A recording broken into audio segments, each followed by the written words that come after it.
মাজার বাঁধলে কি হবে? মাজারের গান বন্ধ হলে কি কনসার্টের গান বন্ধ হবে? এটা হলো অতি উৎসাহী, অতি আবেগী, অতি ধর্ম আবেগী যারা, তাদের কাজ, যার সাথে আমাদের সম্পর্ক না। আমাদের মিশন এখন দেশ গড়া। দেশ গড়ার কাছে ক্ষমতায় যাওয়া জরুরি। ক্ষমতা কেন্দ্রিক রাজনীতি তো আমরা করি। কওমি উলামায়ে কেরাম তারা অফার করছেন আমির জামাতকে যে আপনি এগিয়ে যান, আমরা আপনার সাথে থাকবো। ইসলামী দলগুলো একটা, অনেকগুলি দল থাকা এটা একটা সৌন্দর্য।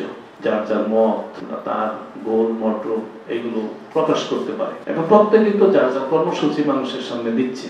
এখন মানুষের কাছে যার কর্মসূচিটা ভালো লাগবে তাদেরকে রিসিভ করবে, ভালো লাগবে না রিসিভ করবে না, তারা তাদের রাজনীতি তাদের মতো করে যাবে।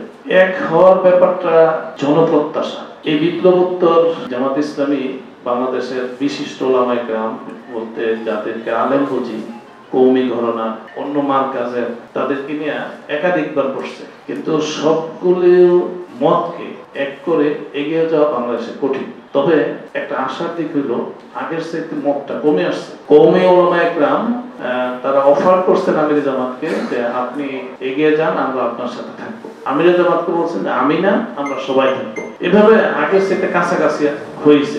দোয়া করেন, সময় তো অনেক কিছুই দেয় আমাদের, এটাও দিবে, যেন এই প্রত্যাশাটাও সময় আমাদেরকে দিবে। এখন আমরা স্পষ্ট না যে আমরা জুটে থাকবো না জুটের বাইরে থাকবো না আন্ডারস্ট্যান্ডিং এ থাকবো, কোনোটাই আমাদের কাছে স্পষ্ট না।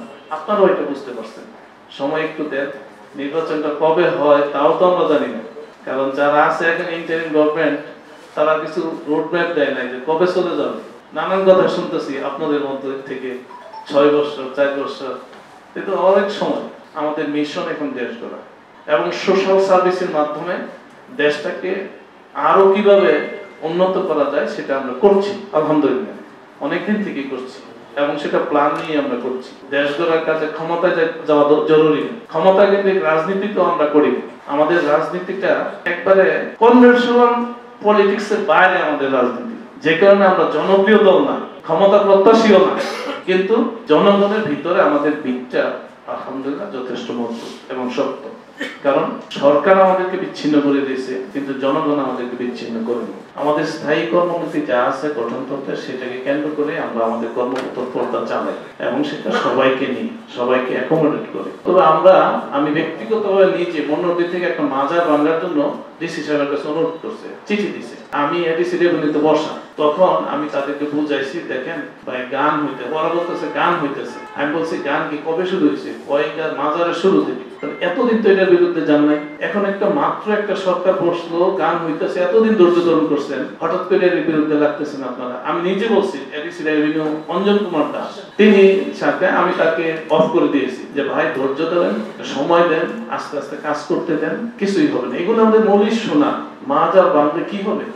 মাজারের গান বন্ধ হলে কি কনসার্টের গান বন্ধ হবে? এটা হলো অতি উৎসাহী, অতি আবেগী, অতি ধর্ম আবেগী যারা, তাদের কাজ, যার সাথে আমাদের সম্পর্ক নেই।